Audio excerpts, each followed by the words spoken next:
진부한 직업 정보가 아닌 생생한 현직자들의 목소리가 담긴 직업 이야기. 지금부터 시작합니다. 한잡 합시다.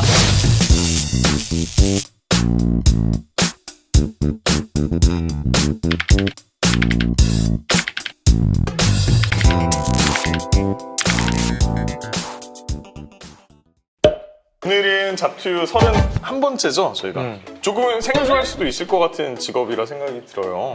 사실 조사에도 많이 나오지도 않고 네. 처음 듣는 것 같으면서도 저런 분들은 분명 있었겠다 싶기는 하고. 그렇죠. 공무원의 다양성을 좀 보여줄 수 있는 오늘이 될 것 같습니다. 오늘 그래서 운전직 공무원 노태웅 씨 모시고 인터뷰 진행해보겠습니다. 반갑습니다.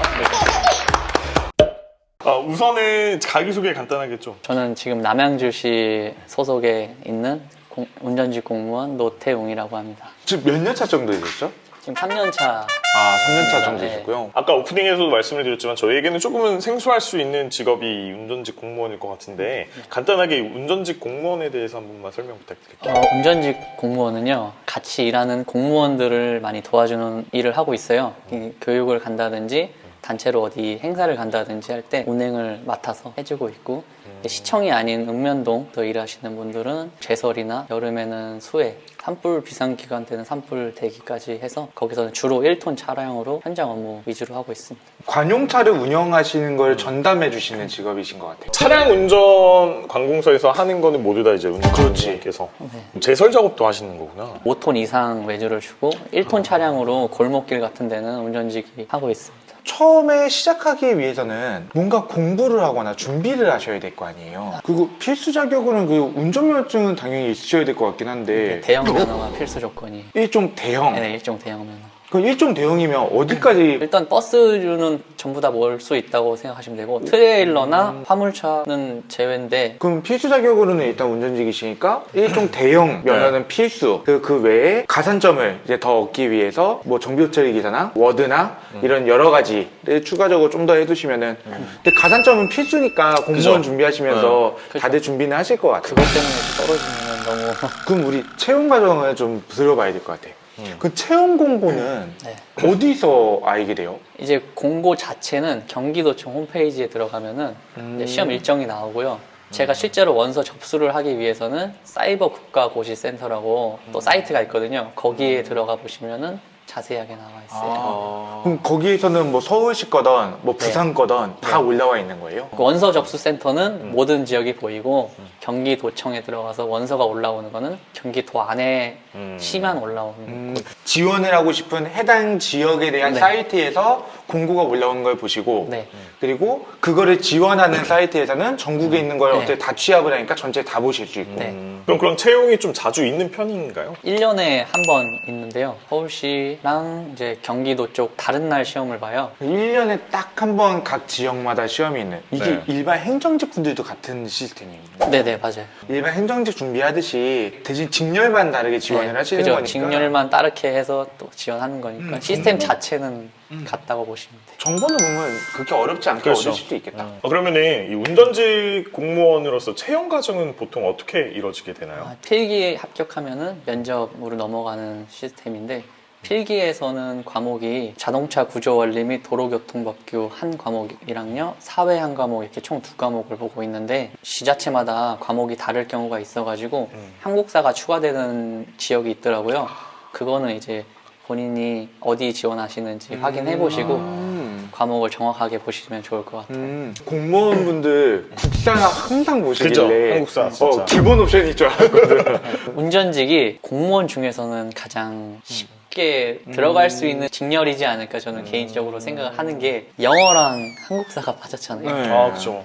그래서 경력 1년을 넣은 건데 지금은 경력 1년이 없어진 지자체가 많아가지고 한번 노려보면은 좋지 않을까 싶어요. 원래 그러면 네. 경력 1년이 있는 곳이 있어요? 그 필수 지원 조건에? 없어진 지자체가 있고 아직도 시행 중인 남아있는 곳이 지자체가 있고 또 없어졌다가 막 생겼다는 데도 있고. 경력이라는 것은 대형 버스나 뭐 이런 운전 경력 1년을 말을 하는 거죠. 네, 기준은 정확히 36인승 이상, 길이는 9m 이상의 버스를 운전을 해야 돼요. 거의 뭐 시내버스나 이런 데서 운전을 해보셨어야지만 가능한 네. 거네요. 보통은 이제 경력을 채우려고 버스 기사나 아니면 관광버스 기사로 많이 들어가시는데 관광버스는 사실 큰 차밖에 없어서 네. 그죠. 뭔 차를 받든 이제 경력으로 인정이 될 텐데 마을버스나 시내버스 가시는 분들은 이제 처음 경력 쌓기 위해서 들어가는 거기 때문에 처음부터 큰 차를 주지는 않아요. 카운티로 시작을 해서 실제로 큰 차까지 받기까지 시간이 걸리기 때문에 내 이 경력 1년이 있다고 해서 그냥 1년이 아니고 플러스 알파가 있는 거죠. 최소한 1년 6개월 정도는 한 거죠. 제가 요즘에 참 나쁜 많은 것들을 얘기를 해서 네. 처음에 가서 카운티 운전을 했었어요. 그러니까 네. 약간 작은 네, 네. 소중형 버스를 운영을 하시다가 막판에 퇴사하기 한 한두 달 전쯤에 큰 버스를 운행을 시작하셨어요. 네. 버스 회사에서 네. 어차피 큰 버스를 운행은 하셨고 기간을 1년을 채웠으면 네. 그냥 다 되는 거 아니에요? 실질적으로 이걸 현실적으로 말씀드리면은 운행을 안 했다고 하더라도 했다고 회사 측에서 써줄 수는 있어요. 근데 한 개인을 그러니까 남인데 위험을 감수하면서까지 해주진 않지만 이 사람이 워낙 그 회사에서 일을 또 잘했고 이제 열심히 했다면은 그렇게 해주는 것도 보기는 봤습니다. 혹시 집에 시뮬레이션 그 운전 게임기가 있는 사람이라면은 게임에서 무사고 인증을 해주면은 경력으로 되지 않을까? 내가 옛날에 유로트럭 좀 했었거든. 실제로 일하시는 분 중에 출근하셔서 일하고 퇴근해서 유로 들어가시는 분 있어요. 어떻게 보면 지원 자격이 네. 필요했던 거네. 일종 대형 면허와 1년의 경력을 가지고 계셨어야 되고 물론 없어진 것도 있고 있는 것도 있지만 그죠. 그게 기본이 되고 그럼 혹시 준비하실 때 네. 따로 뭐 학원이 있거나 네, 저는 이제 강의로만 들었고 실제로 있기는 있어요.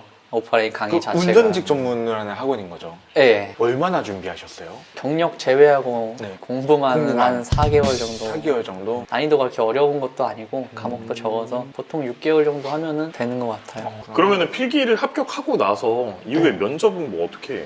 질문을 보통 한 사람당 10개 정도 한다고 하면은 차량에 관한 질문 한 5가지, 성격이라든지 앞으로의 그런 것들 5가지 물어보는데 뭐 12대 중간에 법적으로 물어보시는 분들도 있고 실제 뭐 일을 하면서 어떤 부분에 운전에 있어서 중요한지 그런 거 물어보시는 분들도 있고 안전도 중요하고 그렇죠. 뭐 운행하시는 데 있는 그런 법규 같은 것도 굉장히 중요하고 군대 현역에서 운전병 출신이시면은 네. 가점이 있지 않나요? 가점이 있진 않은데 공무원은 빨리 들어가면은 최고잖아요. 그렇죠. 이제 호봉도 올라오고 하니까. 근데 군대에서 경력을 쌓게 해줬다? 그러면 나와서 이제 쌓을 게 없고. 조건이 있어요. 군에 들어가서 자격증을 딴 거는 경력 인정으로 안 해주고, 면허를 따서 들어간 것만 경력으로 인정을 해줘요. 군 경력으로 오시는 분들을 다 보면은 의경 버스 운전하다가 오신 분들이 거의 100에 99? 맞네. 그건 버스네. 아, 그러네. 그렇지. 어. 그래서 남자로서는 최단 루트. 운전직 공무원을 생각을 하시는 뭐 고등학생이나 초년생일 경우에는 아예 그냥 운전병으로 현역 입대한 이후에 거기서 아예 싸놓고 이렇게 또 네. 근데 그 정도는 근데 보통 마인드는 아니야. 고등학교 졸업하자마자 나 진짜 운전을 끝을 볼 거야 이런 느낌인데. 쉽지 않죠. 사실 운전직이라는 걸 알기도 쉽지도 않아요. 그 나이 그렇죠. 때는. 맞아. 일단 공무원이라 한다면 행정직을 준비하니까. 아마 우리 채널을 보는 고등학생들은 뭐 그런 설계를 해볼 수도 있지 않을까. 작년에 가장 어린 친구가 23살이 입사를 한 친구가 있었어요. 아, 23살에요? 정년까지 가면 거의 40년을 하는 거잖아. 운전직을 위해서 의경을 나오신 분들은 많지는 않지만 원래 군대 마지막쯤에는 이제 나가서 뭐 해먹고 살아 많이 생각을 하잖아요. 근데 의경 버스를 운전하신 분들은 그 운전직이 약간 보이시나 봐요. 그래서 이렇게 많이 오시는 것 같아요. 배운 게 도둑질이라고 아는 거 가지고 뭔가를 찾게 된다니까. 네. 그렇죠. 보통 합격 경쟁률이 어떻게 되나요? 17년도 합격했을 때 당시에는 실질 경쟁률 한 10대 1에서 15대 1 정도 됐었고요. 지금은 찾아보니까 낮은 데가 60대 1 정도 되고 가장 높은 데도 제가 한번 찾아봤는데 지역은 기억이 안 나지만 한 100대 1도 넘은 걸로 제가 본 게 있습니다. 운전직은 한 시마다 한 명에서 많으면 10명. 사실 운전직도 서울시는 100명 가까이 뽑아요. 서울시 안에도 구가 되게 많고 동도 많고 막 이러잖아요. 일단 소송은 서울시청이고요. 거기서 이제 뻗어 나가는 거죠. 어디 갈지는 모르는구나. 지원도 못해요? 약간 힘든 게 남양주시를 기준으로 말씀을 드리면은 일을 배우는 거는 남양주 시청에서 해요. 기본적인 것들을 배우고 읍면동을 나가야 일할 수 있는 게 수월하기 때문에 그런 시스템으로 가고 읍면동은 운전직이 한 명씩밖에 없어요. 누구한테 도움을 받을 그게 없기 때문에 1년, 2년 정도 내가 업무에 대해서 많이 알게 됐을 때 읍면동으로 많이 나가는. 많은 경험도 쌓으신 다음에 그다음에 배정돼서 나가시는. 혹시 그러면은 이 운전직 공무원분들께서 좀 선호하는 지역이 지역이 있나요? 선호하는 데는 크진 않지만 싫어하는 데는 분명히 명확해요.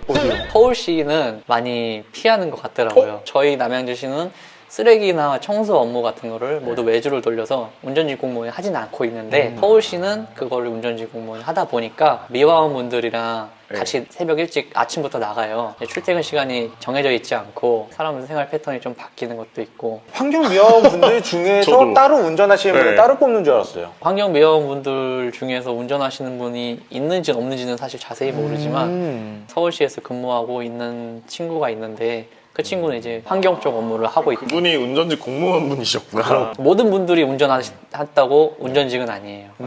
또 외주일 수도 있기 때문에 어떻게 이제 준비를 해서 이제 들어가시는지까지 단계는 들어봤으니까 네. 현 업무가 진짜 궁금하거든요. 우리가 알지 못하는 세계가 진짜 펼쳐질 것 같은 그죠. 느낌이라 근무 시간이 얼마나 되세요?